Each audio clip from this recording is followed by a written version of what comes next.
Hello, I'm Vidya, your tutor. Let's learn the making of a global world together, step by step. Welcome, I am Vidya. In this chapter, we explore how the world became increasingly connected over centuries through trade, the movement of people, money, and ideas across continents. Long ago, the Silk Routes linked Asia with Europe and Africa. Along them moved not only silk and spices, but also religions, foods, and ideas, knitting distant societies together. By the 19th century, three flows shaped the global economy: trade in goods, the migration of labor, and the movement of capital.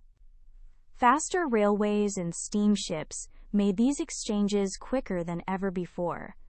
Globalization also brought conquest. European powers divided Africa among themselves.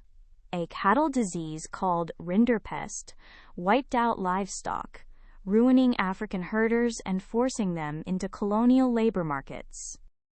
The two world wars and the Great Depression of 1929 disrupted the global economy. After 1945, the Bretton Woods Conference set up the IMF and the World Bank to rebuild trade and bring stability.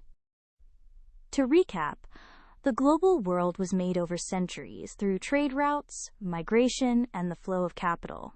Colonialism and wars reshaped these ties, and post-war institutions rebuilt a connected economy. Great work! Keep learning with Vidya and visit CBSETest.com for free lessons, worked examples, and practice tests.